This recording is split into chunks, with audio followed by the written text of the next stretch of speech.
All right, so that leaves us with 10 hours to go. 10 hours, 10 slots. Coming up next, we'll have Andy Halliday. He's going to be talking about server log analysis. I think Joe was talking about that very briefly about how he would rather look in the logs himself than trust analytics or anything. And server log analysis is something that I definitely do not use as much as I should. I don't use it at all. Hardly ever. The only time I ever look at it is when I know something's fucked up. Yeah, same. So, that being said, I guess we got a couple minutes. Yeah, so let's try and get some more people in. If you can, tweet out, share on Facebook, let some friends know on Skype or whatever that we've got a few more great speakers to come. Please do. Everyone we can get on is super welcome. If you can donate, obviously that was a pretty awesome presentation. Please do, and grab some mugs and sweaters and stuff. Yeah. It's been a really good hour. We're back rolling. 10 more hours to go. Let's see how close we can get to the target. Yeah, for sure. Yeah, we've had over 1,800 watches now. Obviously, they're not all unique, but quite a few people coming through. So I'd be hoping we got some more donations in by the end of the event. Yeah, I mean it's we're a little bit behind after getting ahead early, but we're in the part of the day where people are sleeping. So hopefully, as we get into morning, things will liven up. Looking forward to some of the presentations we've got coming up.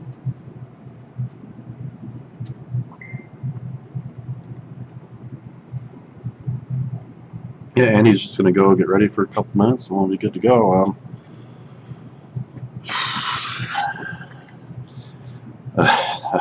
Running out of chit chat to talk about. Yeah, it gets hard after 14 hours of hanging out to have much to say in the downtime. I'm a bit worried about how I'm going to talk for my very late in the session presentations. We seem to have 2 slots, Garrett. Yeah. I imagine we've got about 12 minutes of content. So if any of you watching would like to jump on as an extra guest on either of the slots that Garrett and I are doing. I think I can definitely talk about account management for a while. Yeah. Some extra guests are welcome though if anyone wants to jump on. Might as well run through the rest of the schedule while we got a couple minutes. Like I said, Andy's coming up next to take us up to midnight my time. Vin's going to be joining us after that. He is going to be talking about getting the most from outsourced writers. Following him is Trevor Chewecka. He's been on the show once or twice. Twice, right? Yeah, twice now. He's going to be talking.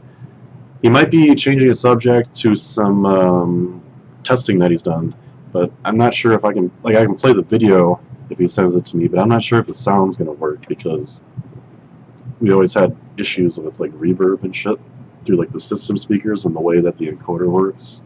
So I just kind of given up on it, but we'll give her a shot. Jason Furch is coming in from the nonprofit source, talking about why no one cares about your brand as much as you think they do. A general discussion on marketing, SEO, and brand building. Followed up by Steve and I talking about account management. Tom Casano from Sure Oak, the highest ROI link earning strategy.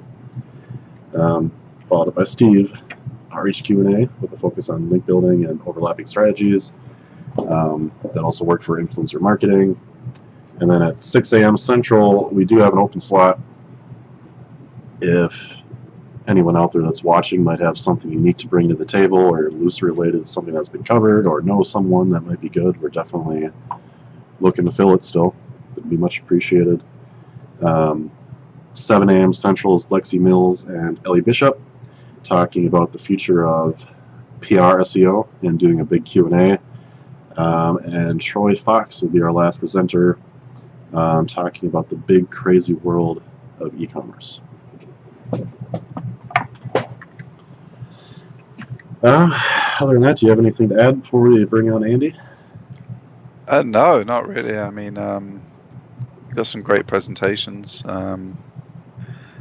Just trying to stay alive here. Yeah, It's 5 in the morning for me now. I'm kind of suck in the wind, I guess.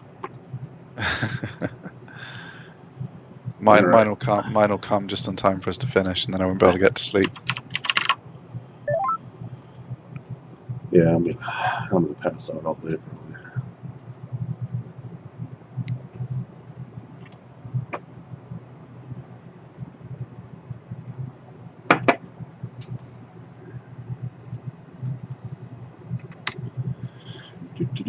Okay, I got Andy's slideshow somewhere. That's not it. That's not it. That's not it. That's not it. Server logs. That's it. You there, Andy? Yeah, can you hear me? Yeah, yeah. Do you have Is my video coming through? No, no video yet. 1 second. Okay.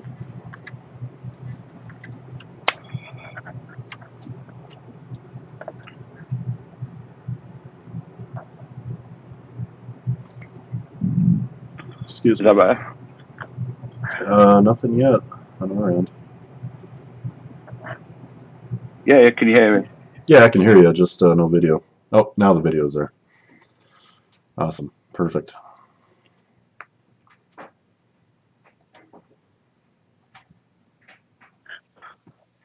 little laggy though. I'm not sure.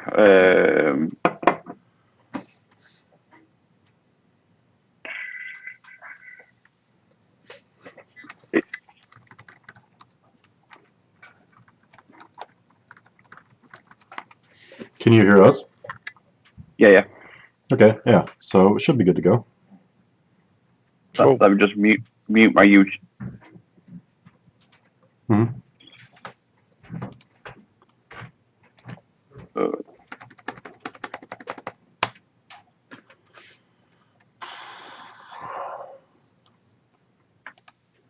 Cool. Yeah, I'm here. Hey, Andy. Awesome. So it's 5 a.m. from the UK here. As you know, it's pretty early for me to be up. Yeah, I'm suffering from the same thing. Are you guys close to each other or not? I don't know. Whereabouts are you, Andy? Up in good old Yorkshire, so probably not. Oh, no. Leamington Spa. A couple of hours away. Yeah. Well, everything's only a couple of hours away in this country, isn't it? So.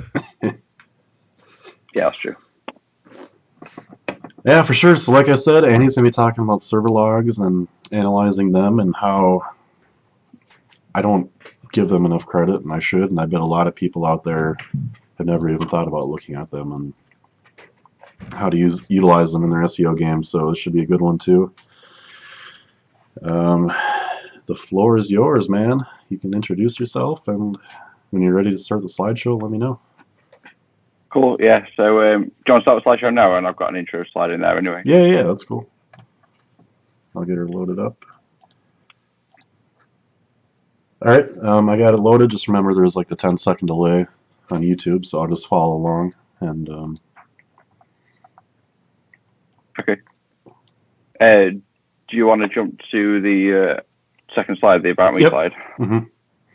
So, yeah, I currently run my own agency. It's only a small thing, and I do teach more about server logs in this Facebook group if you want to join. But I've been in the SEO game now since about 2009, but I didn't know it was SEO. Back in 2009, I had a website and I wanted to get traffic, so I just did stuff on Google to get it ranking. But I've worked for some fairly big companies in the UK, and I wanted to just give you what they are before I started, so that when I talk about examples, you know who they are. So I used to be the head of SEO and PPC at a company called eBuy.com, which sells tech online, so they're basically the equivalent of Newegg or Best Buy over in the States. So they're fairly big in the UK. Worked for a finance company.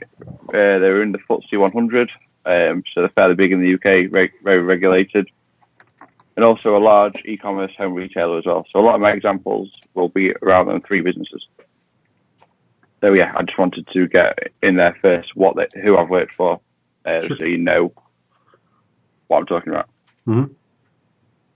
So what are server logs? I know we've got 42 people watching right now, but I don't know how much people know. So obviously everyone knows what a server is, but every time someone requests something from your website, whether that's Google or a human, they have to request it from the server, and each one of them is logged. Then rows are logged, and make a server log. The human part is not really that useful, I'll be honest. You might as well use something like Google Analytics. Unless I've used it for fraud before. If you're identifying the IP address of someone committing fraud on your website, etc., that's useful. But apart from that, it's not really that useful. But it's mainly using for what Google does on your website. So that's really why we want to analyze the server logs. Because surprisingly, the data in Google Search Console, while it might be good, is not 100% accurate, and Google doesn't always tell us the truth as you'd expect. And the only true place to find out what Google's doing on your site is to look in your server logs. So then that takes me on to my next slide. Is you wouldn't want to build a house on quicksand, so don't build $1 million website on loose foundations. Showing up, looking at your server logs allows you to find a lot of the technical errors that's wrong with your site, which I'll cover in more detail in a minute. But yeah, so fix the foundations, look in the server logs, and you can build $1 million website.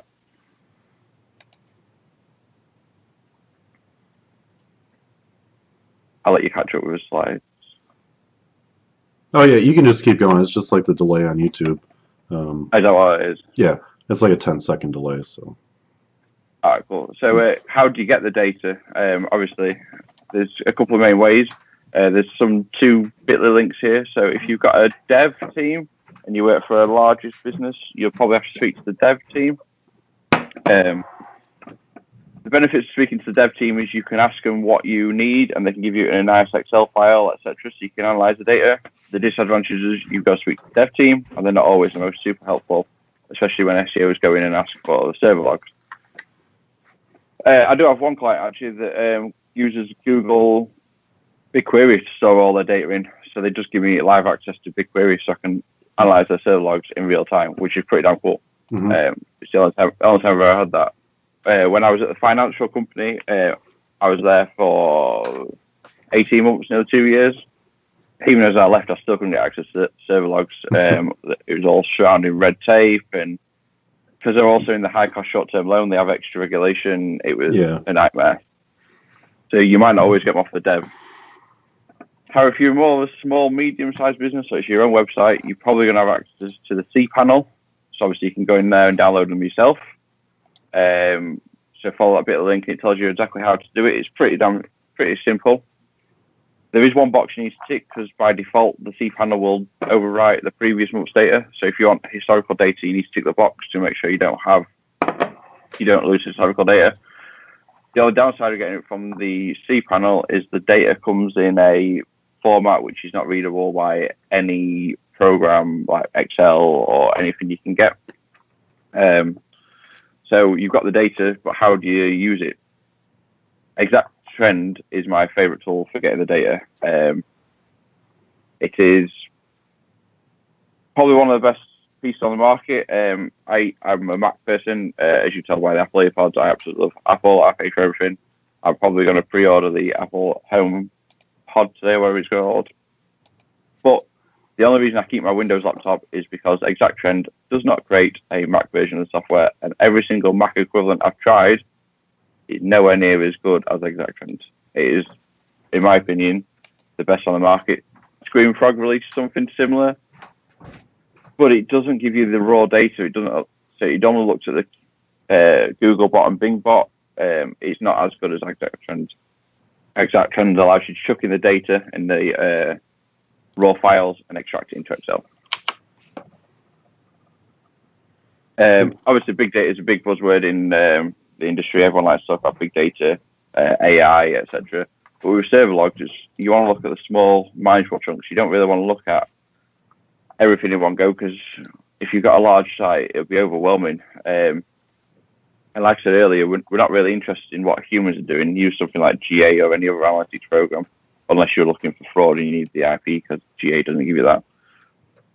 But here you're only looking at bots and what bots are doing on your site. The question I get asked a lot is, well, I've used Screamfrog or Deep Crawl. What's the difference to looking in my server logs, I can crawl the site and get all the errors. And that is correct. There is probably an 80% overlap between what Screenfrog and DeepCrawl can give you and what your server logs can give you. But the one thing that these tools can't give you is what Google's doing on your website and what issues Google are finding and how many times is your server being hit, etc. So while these tools are great and I do use them, and there is, like I said, about an 80% overlap, it's worth using both in conjunction to get a whole piece of all the issues that's on your website. Can you hear me okay, yeah? Yeah, yep. Cool. If anyone has any questions throughout this, because I know this is quite a geeky, boring subject that not many people talk about, ping away in the questions and ask them as we're going through. Yeah, I'll let you know. I'll have plenty of questions for you at the end, so. Cool. So, the last guy we talked about Data Studio, and being a geek, I love Data Studio. So I have in control about 12 sites that give me their server logs, and I compile them all together to try and spot trends, see what people are doing. So all these reports that you're going to look at is there's about 12 sites, and it's all December data. You won't be able to work out the site from it. It's all anonymized, etc. It's just what I use to see if I can spot any trends. So that's a night. And another thing about these graphs is I'm looking at 17 bots. There's hundreds of bots which will crawl your site, but I only care about the 17 main ones for my reporting purposes, and I'll cover which 17 in a minute. But this one is total activity from all them 17 bots across all the sites on any given day. And there's some big spikes in there. The big drop, this is December data, like I said, and the big drop towards the end is Christmas. The bots took a break on Christmas Day. They wasn't as active. So even they get Christmas off. The next graph is which search engine bots are crawling us. So obviously that's quite important. So the red one at the top is Bing bots. And I don't know about the stats in the US, but in the UK, Bing probably delivers for most of my clients about 5% of the traffic. Some B2B maybe slightly more, but on average, it's probably about 5%. But on some days, 80% of the bot traffic is from Bing. So they're hammering your server 80% of the time, but only delivering you 5% of the traffic. And they also don't tend to follow your robots file, and they'll go off crawling in weird and wonderful places you don't want them to. They're kind of more spammy bot than the search engine bot. Just before Christmas, John Mueller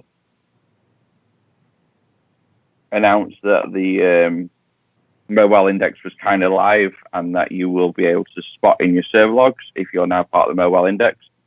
He said you'll get, before the rollout, 80% desktop, 20% search and 20% mobile bot. After you've been including the mobile index, that'll switch to 20% desktop bot activity, 80% mobile. And the second and third line, the greeny yellow one. So that the yellow one is desktop, the greeny bluey, whatever you want to call it, is Google mobile. So as you can see, for the majority of the sites after Christmas are now included in the mobile index. Yeah. When I split out by site, I can actually see more details because some of the sites aren't in the mobile index yet. They're not mobile friendly. So when I look into individual sites, the 80-20 rule does apply. It's probably more closer to 70-30, but yeah, mobile bot will call you more if you are part of the mobile index. So it's another great reason to be looking at your logs. You can see if your mobile site is now part of the mobile index or not. As well as, I know this is an SEO talk, but PPC can use the bots as well as the SEOs. As you can imagine, Google bot has its own equivalent ads bot, and that checks similar stuff that the mobile does to give you a quality score. So I also look at how many times the Google bot or Google ad bot hits the site, and Google Bing bot is nowhere near as Bing ads bot is nowhere near as active as Google SEO bot, but the Google, so Bing ads bot is nowhere near as active as Bing SEO bot, but Google ads bot is far more active when you make serious changes in your account. Yeah, that's interesting. if the big spikes there are when the clients make huge changes to their account and they literally come and crawl the entire site. And what's interesting is they crawl more pages than are on the websites. And I'm guessing that's because it's going from multiple server bots. It's not just one bot coming to it. So sure. I'm guessing they'll come and crawl everything and then delete the duplication. But they're huge spikes. And it's something you should be aware of. If you're making huge changes in your AdWords account, it will cause Googlebot to come and crawl your site, which can slow it down. Obviously, if page speed is a ranking factor and they're coming to your site and it's being slowed because they're causing an issue by more bots, it could be important. And actually, sometimes they actually hit it too much. They don't cause the site to go down, but they do start seeing a lot of 500 errors. And the last lot of bots I monitor are the tools to see how often they're crawling. So things like Mars, Majestic, SEMrush. So yeah, the big spikes every week is SEMrush, but that's because one of the clients pays for SEMrush. And every Sunday they crawl the site, and then on the Monday when the client gets in, they get a report saying, Sure. here's your errors that we found yesterday. So that's why the spikes are there. What was interesting, it's not in this data, it was in November, Mozbot went crazy on some sites. Yeah, we heard that. And the correlation was between sites with low DA, so smaller websites. The larger sites didn't see much change. And I'm guessing it's probably for one or two reasons. They realize their products are not the best in the market, so they want to go out and crawl them to try and get more data to improve the bots. Or they could be trying to, I guess if you're a small business and first into SEO, one of the first tools you always get is Moz. I remember that was one of the first tools I bought back in whenever it was. So it could be that they are just trying to push for small businesses to sign up to their basic $99 plan or whatever it is. So by showing them more data, etc. But yeah, Mozbot went crazy towards the end of November on low DA sites. So then let's get into, that's obviously the graphs of what that he's doing overall, but let's look into some of the details and where Google are crawling. You want to look at things like a good tip here is to take on the first of every month, take the previous month's server logs, all the URLs that Google's crawled, take your sitemap and do a VLOOKUP, and are they crawling every single page in your sitemap? And if so, how frequently? If they're not crawling a certain section, it could be for several reasons. One, they can't get there. You might not have no internal links. So they don't go around guessing URLs most of the time. They do guess some URLs, but majority of the time they don't guess URLs. So they're not crawling it because there's no links there. Has some developer gone in and accidentally added a no index or no follow tag to a section? So knowing where they're crawling is quite important.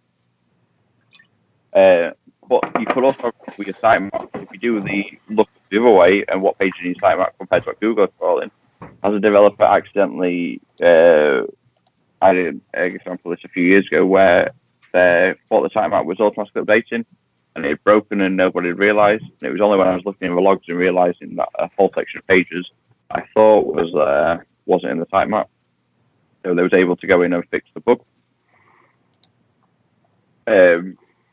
Yeah, there's loads of reasons why you want to be looking where they're crawling. Going back to the VLOOKUP going to sitemap, if you have a dev team, ask them for a full list of URLs. Because if you've got a problem with your sitemap and Google's not crawling it, you're probably not going to pick it up. But you can get a full list of the dev of all the pages they expect to be in the sitemap and do a lookup against that. So like three-way lookup, you can actually see if there's definitely an issue with the sitemap. Like I said, most and least scroll pages, you want to know where they're most active. I can pretty much guarantee with most sites, the most scroll page is the home page. So that's where Googlebot usually enters. Then it's usually the robots file because they do like to look at the robots file to make sure you've got any changes. Most sites they check a couple of times a day, so you might change it now and it might be a few hours before they realise, so they might go off into some areas you don't want them to for only a few hours.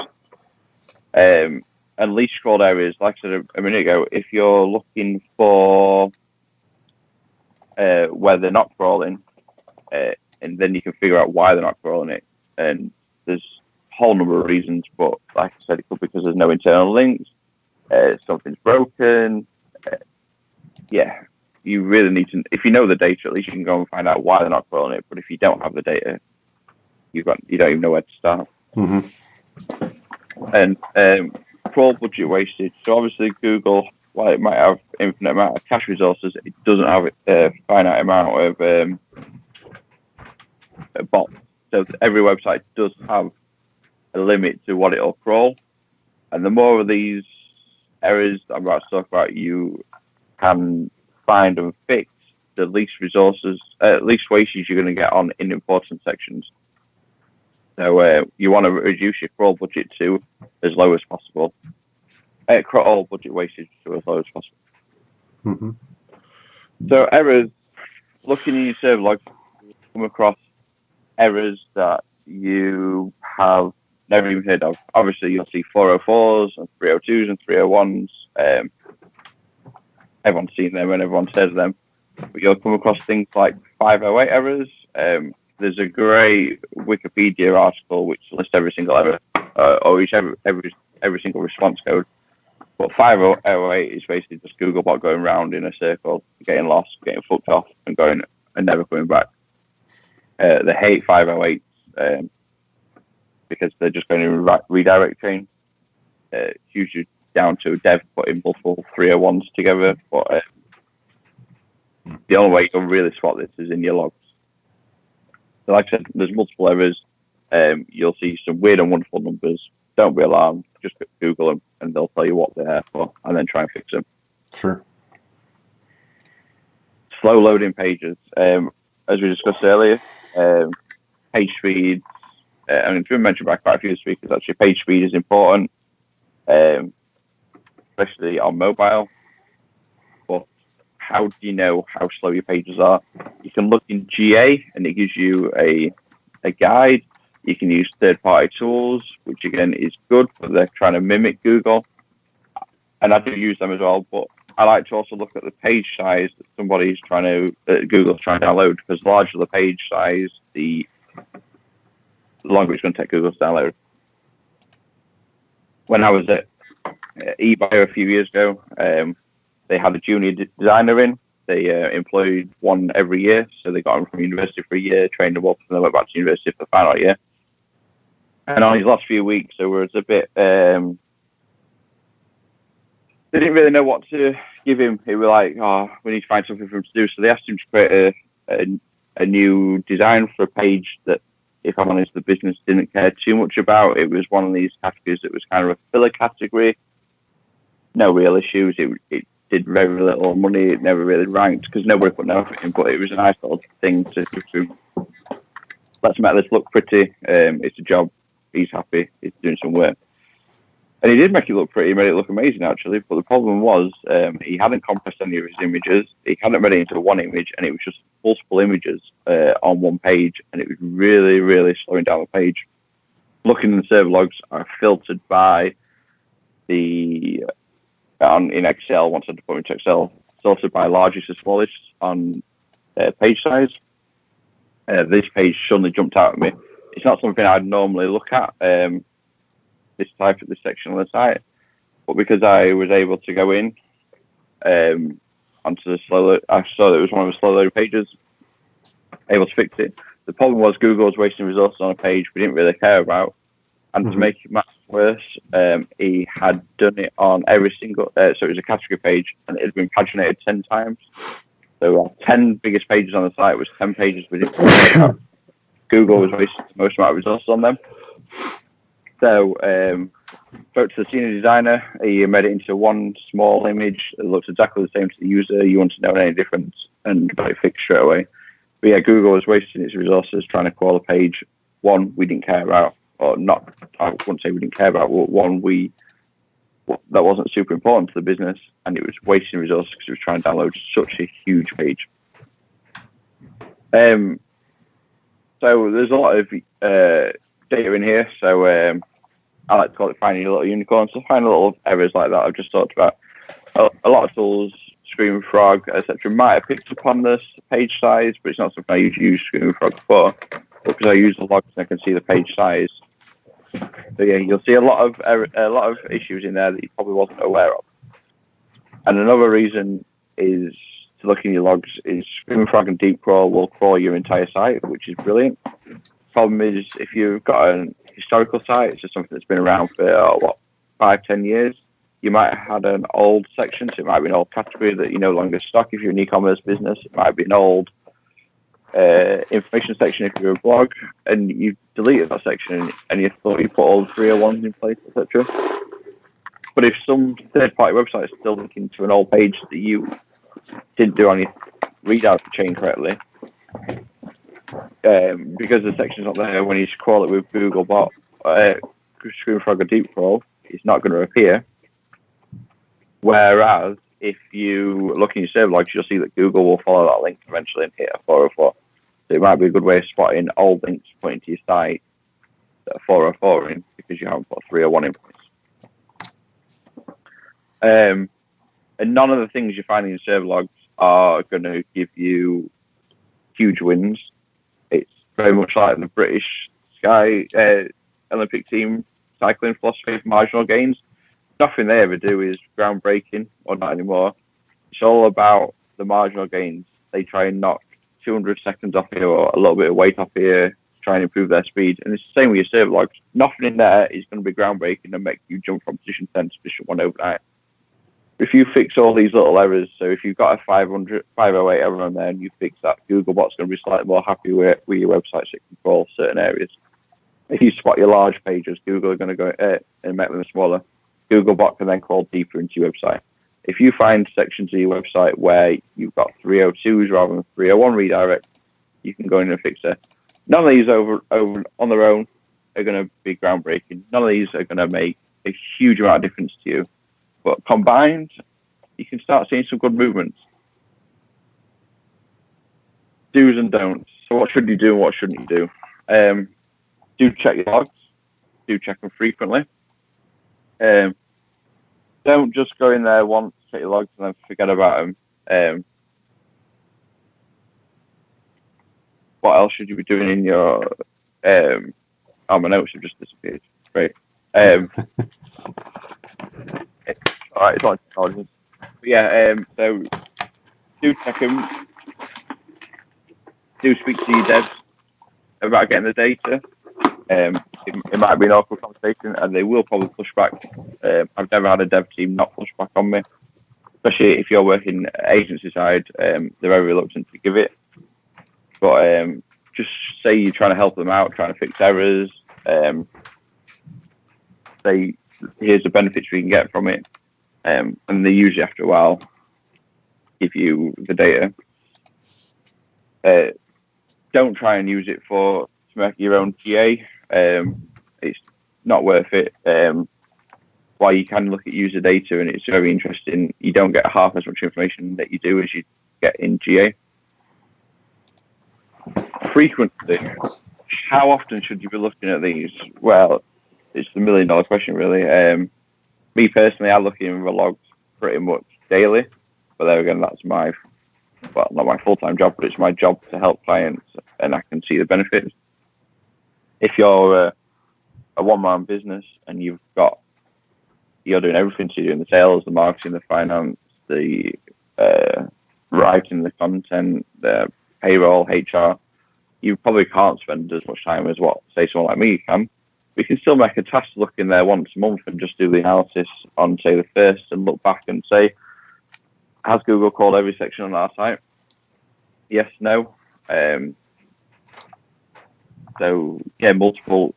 So frequency is all depending on how much time you can approach it. Priorities.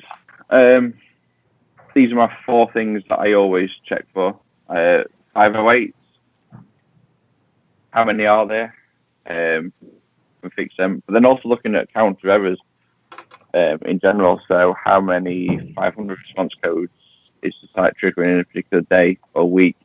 How many 400 errors having 300 errors, and trying to reduce that down to 0 if possible, but it's not always possible.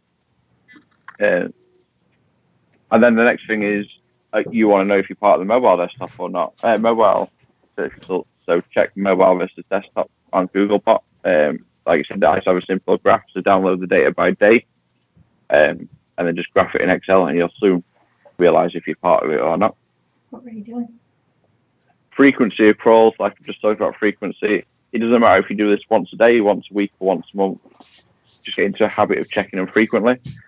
There's a lot of useful information in there. And you also want to know how frequent Google is crawling you. So let's say Google calls you once a week, and they're not this religious, but say they call you every Sunday, and you publish a piece of content on Monday, or you add new products on Monday.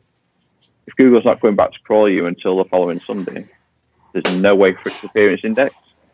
If it's not going to appear in its index, there's no way if you get any organic traffic. But because you know this information, you could do one or two things. You could either publish the content or the product on the Saturday so that it gets picked up on the Sunday, or you could just go into Search Console and ask Google from crawl section. But because you know the data of when they're crawling you can speed up the process of getting it added to the index. And finally, the depth of crawl. So how deep are they going into your site? You obviously want them to crawl the whole site, but you want them to spend the most time on your money pages, whether that's your category pages, if you're an affiliate, if it's your key affiliate post, you want them to crawl that most frequently to make sure any changes you make to it have been indexed. So yeah, once you know the depth, you can work out when and where they are crawling. And that's it in a whistle-stop tour of server log. Cool. Have we got any questions? Excuse me. Well, you answered the few questions I had. I was going to ask, what was one of them I got here? Are there any specific things in the logs that you're checking on a weekly, monthly, daily, regular basis? You answered that. What about the audience? Any questions for Andy?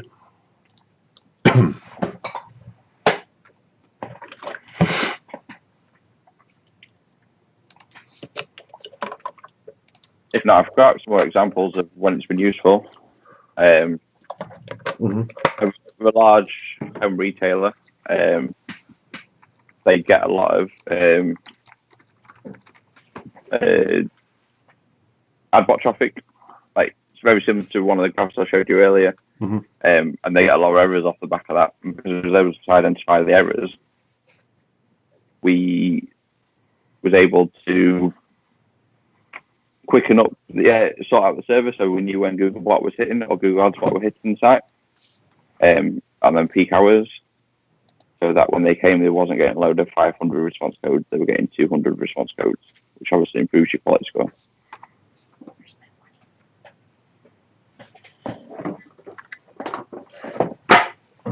Excuse me 1 second. Yeah, I guess one thing that's kind of interesting is you say you look at them pretty much every day. But I mean, I guess a lot of the things you do kind of once you fix them, they don't come up again. So I'm assuming like most days it's just looking for new problems. It's kind of a quick thing rather than a big chunk of your daily time. Is that accurate, or do you find a lot every day when you look? Yeah, so most sites, once I've had them for a while, most of the errors are fixed, and then I'm just doing a check. Whereas, actually recently, one site that I'm monitor is getting straight. So they really quick on their according to GA and every other metric. But between 2 and 4 in the morning, their page speed was dropping out. So it was going from about 3 seconds to 12 seconds, and they had no idea why. So looking at the log, I was able to identify they've got 2 scraper bots crawling the site. I'm guessing price scraper bots or something else. So yeah, there are new errors that keep popping up because of things like that. But yeah, once a site is established and I've been looking at it for a few months, it's just about maintenance and checking there's nothing new popping in.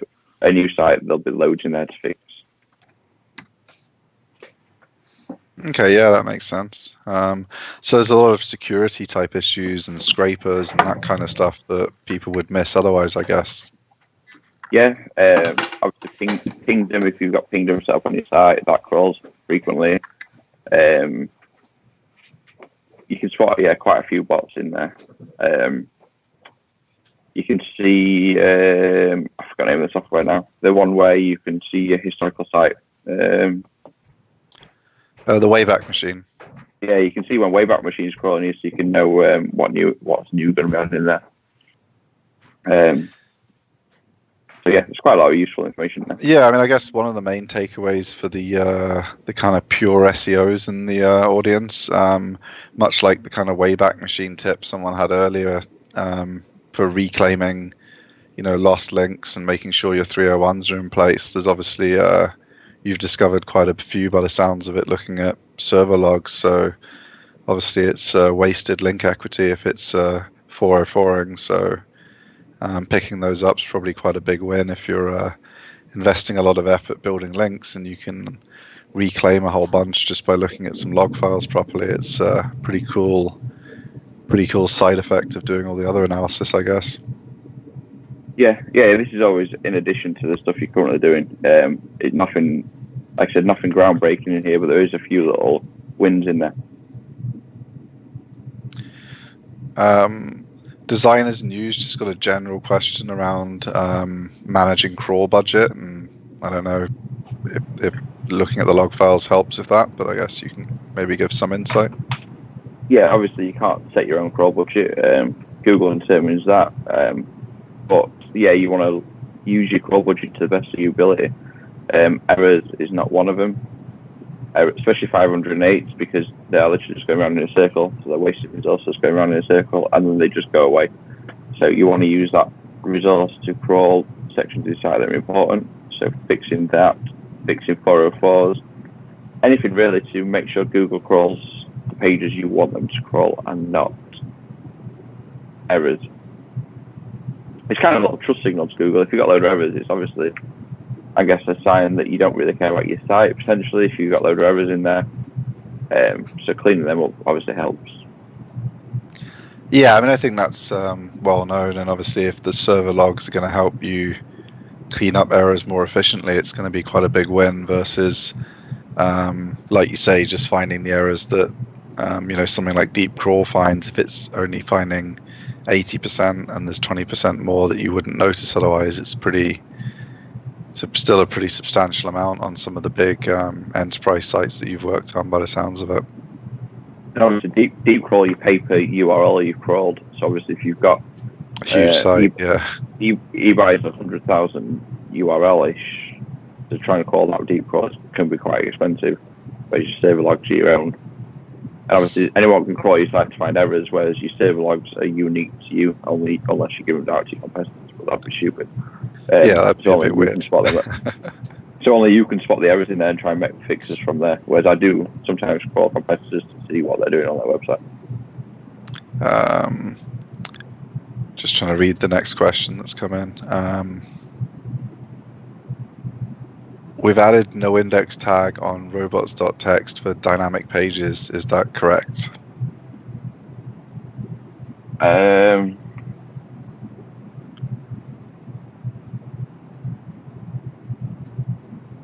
if you want them indexed or not, I guess. I don't know. Is my answer there? Yeah, that's kind of I mean, there would be some situations, I guess, where you'd have certain types of dynamic content that Google wouldn't want to index. Like they discourage e-commerce stores from having, 17 different variations of exactly the same product on different URLs all being indexed, because obviously that's just a mess. And it's, obviously wasting your crawl budget as well. But I wouldn't say all dynamic pages should be no indexed. That doesn't sound sensible either.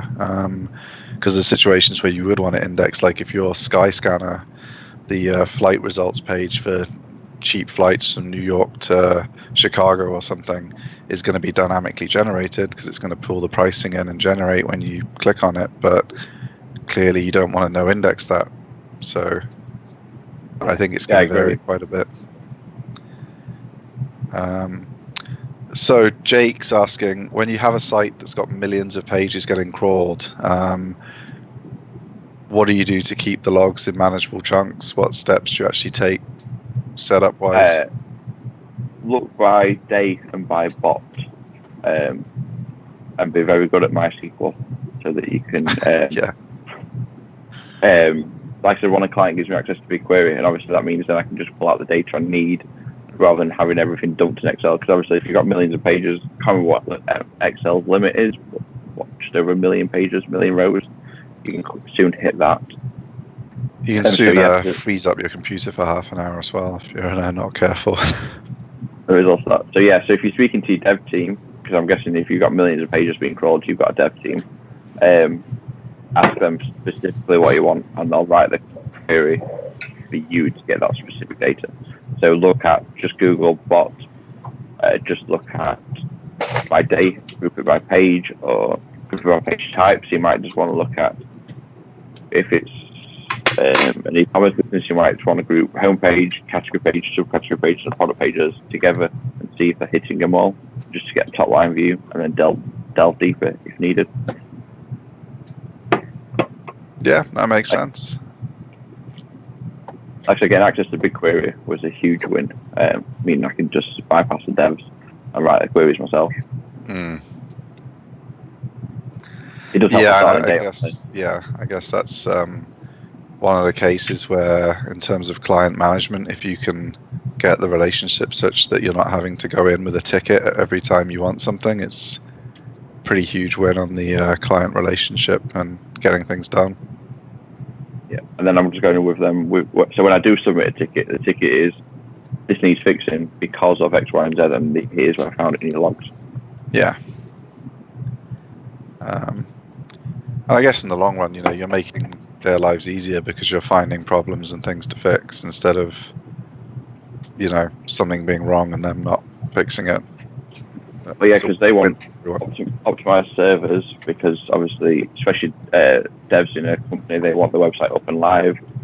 If bots are hitting it frequently and slowing down the site, they might want to reduce that by adding them certain bots into the index, into the robots file. The one thing I can say about Bing bot is, no matter what you do, they still hand me a site. So when you register with Bing Webmaster Tools, there's an option in there to say, please, so everything Monday to Sunday and by hour is set at 100% to crawl your site. Even if you calm it down and say, don't crawl me as much on a particular day or a particular hour, I've seen it have no impact. They just do whatever they want to do. Yeah, which is unhelpful, I guess, when you're a very big site. Or even small sites, because they tend to have smaller servers that can't handle the traffic. If they're hitting you, say, on Black Friday, and you've got a small site that's struggling to cope with what it is, and BingBot decides to come in and like exhaust on your pages. Another quick question from Jake. Also, any concerns or advice to prevent any performance hits during logging all the data?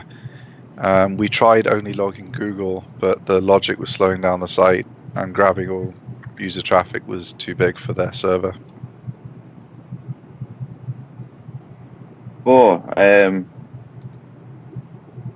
No, I've only ever logged everything and then filter out afterwards, because you never know when you want that data.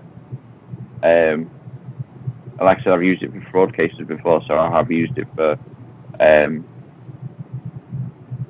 actually human data in there as well as for bot data. Ways you could. No, I don't know. Is the short answer. I guess get a bigger server if you need the data. And yeah. And Google comes from different bots, so yeah, I don't know. I've never had that query posted.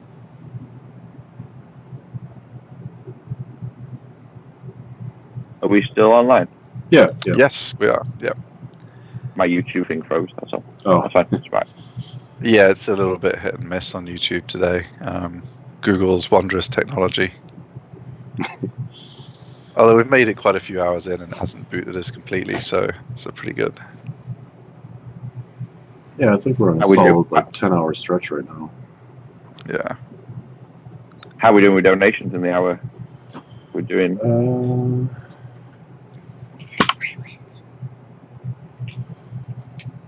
Zach put in $25, and then before that was you for the beacon. So that's about it. A little dry. Yeah, we normally get them at the end of the hour when we ask nicely now. So if you I don't mean to interrupt, but I was going to say, obviously it's early morning in England. It's late in the United States. What time is it in Aussie land? It must be noonish or what? Well, they're like afternoon? 10 hours different or something, aren't they? So like noon 7. to Early afternoon, I think, aren't they? we need some more Aussie people on here.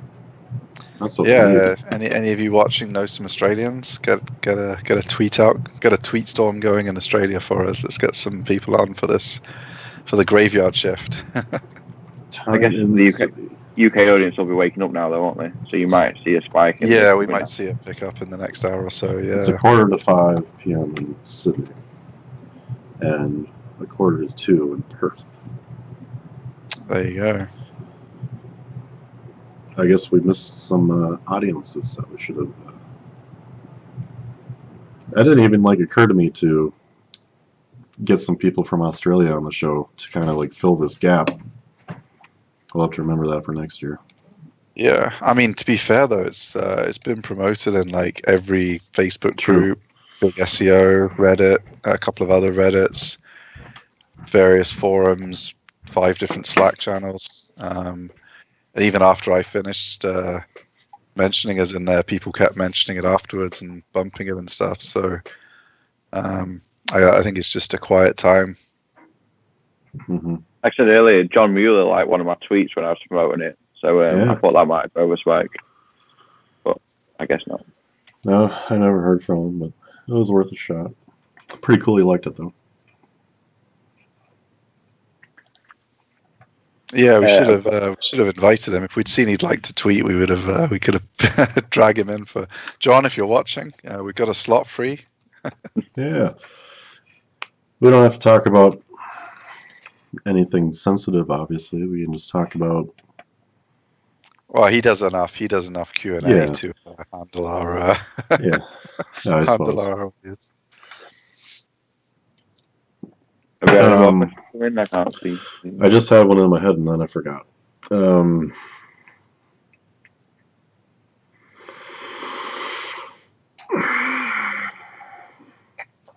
Do you change any of the default settings in say cPanel for how the logs are created? Do you do anything? Do you customize anything? Only button I tick is the one where it deletes it after at the start of the new month. That's the only thing I change. Okay. Like I said earlier, I want all the data. Just pass it all and I'll filter out. You never know when something might be useful. Mm-hmm. Yeah, just tick that one box that stops the default override.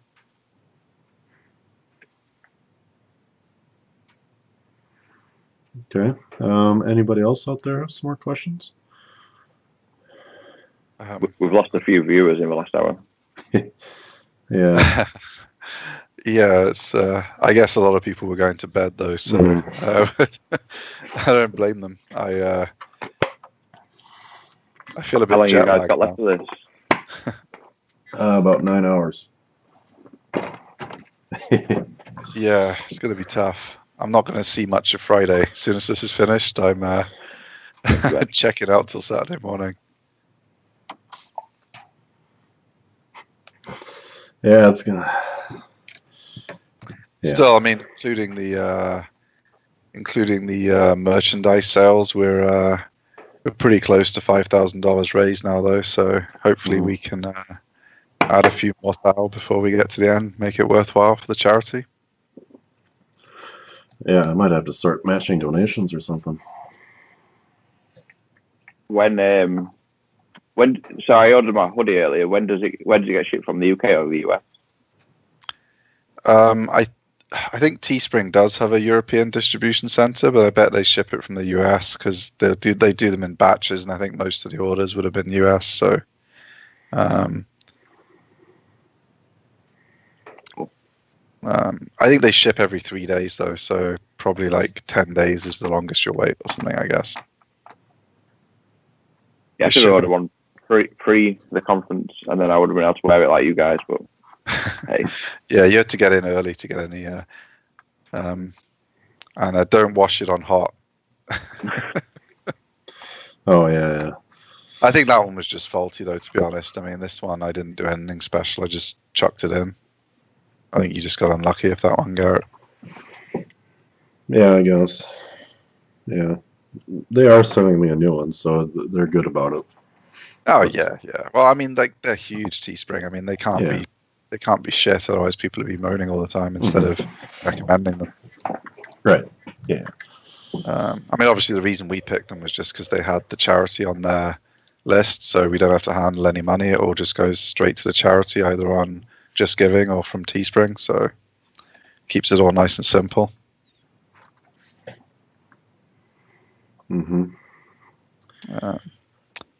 You off down to Brighton SEO in the spring? I've not been to Brighton now for 3 years or something. I'm at Inbound in Madrid, which is 2 days before, so I'm going to stay in Madrid and enjoy Madrid sunshine rather than go to Brighton. I was considering going to that one as well. Looks like quite a good lineup. Yeah, I went to the UK one last year. It was the best one-day conference I went to. So okay, it kind of sold it for me. Yeah, might get my name down. I think the early bird's till the end of the month, isn't it? So I got a couple of days to decide. Are you going to fly over there? Get some sun in Spain? Yeah, I'm taking the wife out with me. We've got a babysitter to look after our 3 kids, so we're going to have a nice, relaxing week. When is it? End of April, I think. End of April? My birthday is the end of April. Don't we have something going on that week anyways? I don't think so. Well, just Brighton SEO I would have been planning to go to anyway. Oh. Straight afterwards. Oh, you could do both. You could head to Spain, then head down to... Oh, PubCon is down in Fort Lauderdale, the 9th through the 13th. But, yeah, I wasn't to that. No. But I think...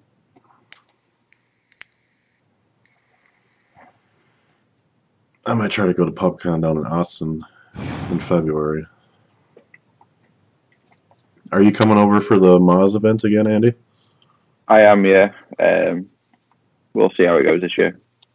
I usually rate the conference. We'll see if this is my last one or not. Gotcha. But yeah, we'll see. I'll still come to. There's one in November in Boston. That looks pretty cool. I can't remember the name of it, so I'll probably be across for that. Ah, cool. Yeah, we're kind of new to the conferences. We haven't really been to many historically, so we're just kind of dipping our toe in at a few now. So always looking for recommendations. I met Garrett at a conference, didn't I? I can't remember which one. Digital Summit. I snuck you in. You snuck me in, yeah. In Portland last year. Yeah, Garrett's been to a few more than me. Bit more convenient for him to get to the US ones. Yeah, it's not a short flight, is it, to the US from the UK? No, it's. Although I feel like I'm on a flight to. Speaking about Australia, I feel like I'm on a flight to Australia and this sitting in the chair doing this for 24 hours. It's quite impressive. I don't think I got a 24-hour running race in July, and I thought that was fuck that. Well, that's more impressive than sitting in a chair. You're running for 24 straight hours? Well, yeah, potentially. I might make a 2-hour nap halfway through. Oh, fuck that. Yeah. That's like 23 hours and 59 minutes more running than I want to do to begin with. Yeah. God. Yeah, that's a lot more impressive, that is.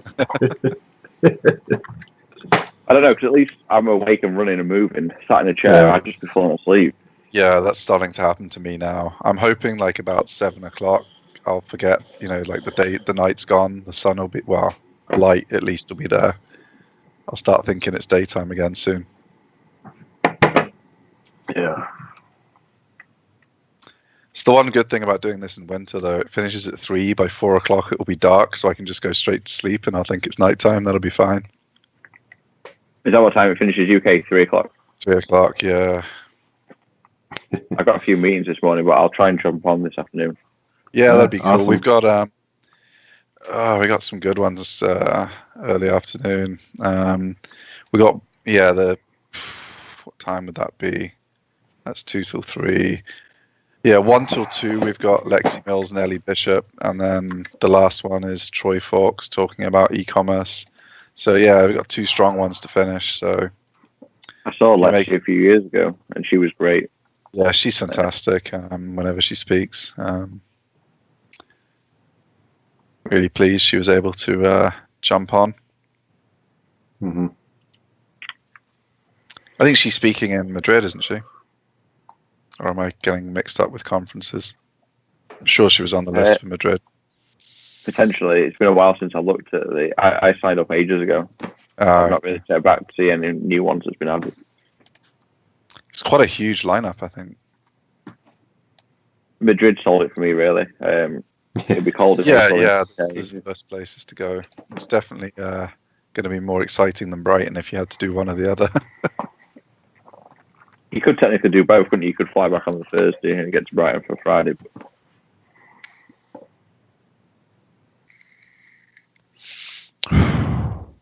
Well, my plan was to do both. So I usually catch up with a few clients in Brighton and stuff. I usually was networking event Brighton. It's quite good for catching up with old friends. Yeah, it's not much good for anything else, but it's good for networking. When you sit in the bar before you head to the pubs, for the first pint in the morning when everyone's just getting together and you catch the start of some of the presentations, you just kind of think, oh, I'm glad I'm not in there. It's more, they usually get a good keynote, though, but some of the other stuff is just... Yeah. It's a casino. It cost me a fortune. I always end up putting a casino at silly fucking... Who's calling? I think Ben might be trying. Oh god! We got Craig. Oh no! Vin called the wrong one. Hold on.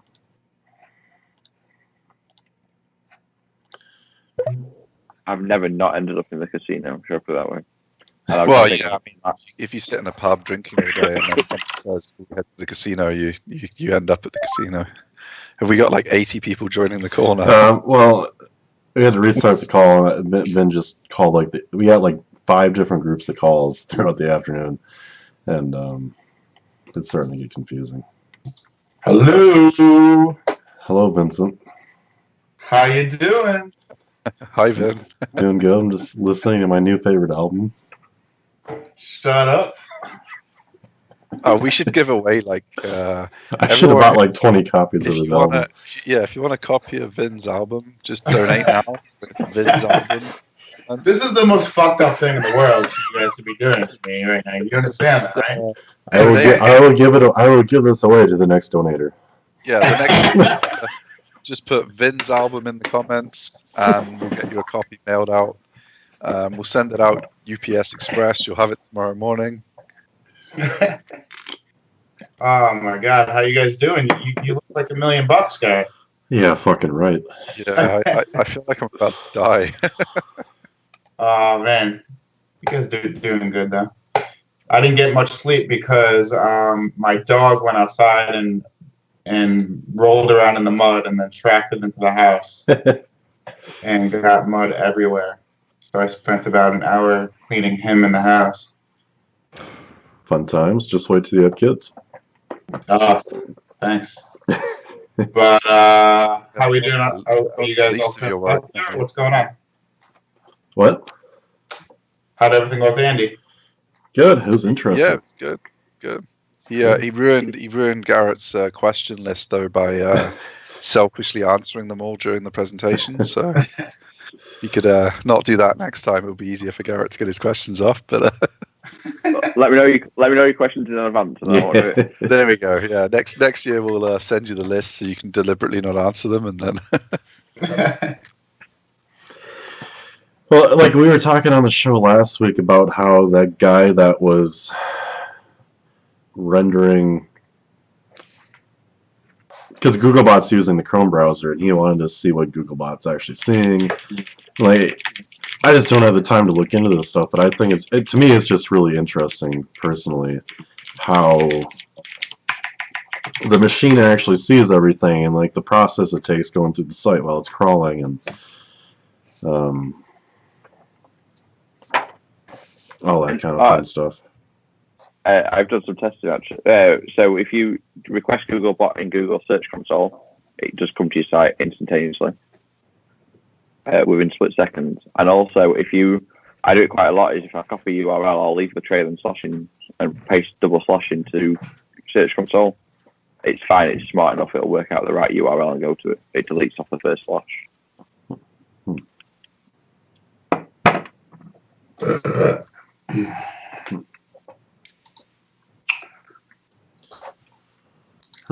I'm gonna leave you guys. Yeah. All right, man. Thank Thank you you. very much for joining us, Andy. Don't forget to get in touch with Craig for your beacon. Make sure he ships it overnight to straight to England so he can spend like $80 on shipping for a 5-cent part. I don't know. You can probably ship it for like I don't know, $20 or something. It'd probably be cheaper for him just to order one in England and have it delivered. Yeah, probably. All right, cool. All right, yeah. Thanks again. Cool. Catch you in a bit. Yep. Yeah, thank you, man. Bye.